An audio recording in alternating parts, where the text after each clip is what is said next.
was a race against two railroad companies that lasted 7 years. As they crossed the West from opposite starting points, people risked their lives in dangerous working conditions across the West in deserts, plains, rivers, and mountains.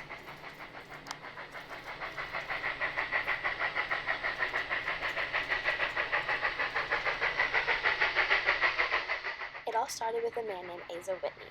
In 1845, he asked Congress to provide federal funding for his idea, which was creating a railroad system that stretched across the West to California. Yet, through all the steps of it getting passed in Congress, his idea fell through. His idea was still relevant, and in 1860, Theodore Dreiser formed the Central Pacific Railroad Company for the West, which provided a railroad system in the West and connected California to the East. He then headed to Washington, where he was able to pass the Pacific Railroad Act, signed by Abraham Lincoln in 1862.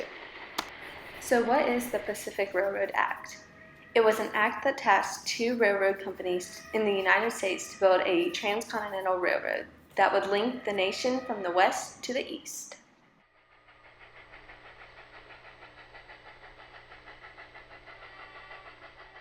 The two groups who participated in building the railroad system were the Central Pacific Company and the Union Pacific Company. The investors in the brand new Central Pacific Company were known as the Big Four. The Big Four include Charles Crocker, Mark Hopkins, Leland Strickland, and Collis Huntington. Ironically, they all had no experience in the railroad and engineering business and had exploited legal loopholes to get funds from the government.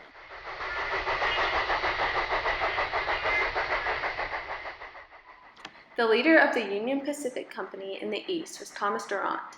He created this company in 1863, but it was not successfully productive until 1865. The Central Pacific Company began their construction in Sacramento, California, and moved east. The Union Pacific Company began their construction in Omaha, Nebraska, and headed west. Eventually, they both met in Promontory, Utah. The chief engineer of the Union Pacific Company was General Grenville Dodge. He allowed the Union Pacific Company to continue moving forward despite many dangers and challenges that hit their way. In fact, the Union Pacific Company continued to move faster than the Central Pacific Company in their construction.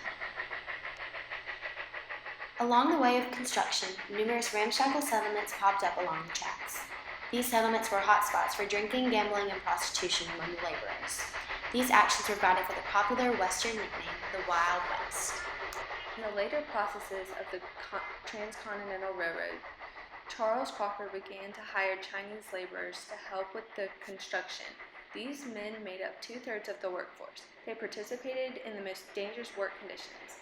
They had to blow up mountains with explosives and clear the land as a base for the railroads. Native Americans also had an influence on the Transcontinental Railroad. The Native Americans were threatened by the progress of the white man as they were moving through the native land, and as a result attacked them numerous different times. These hostile tribes included the Sioux and the Cheyenne. There were also tribes who were friendly to the Americans and welcomed them, such as the Pawnee. All the tribes, though, called the train an iron horse.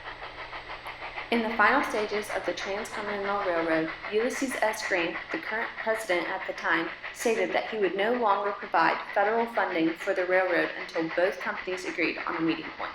This meeting point was located in Promontory, Utah.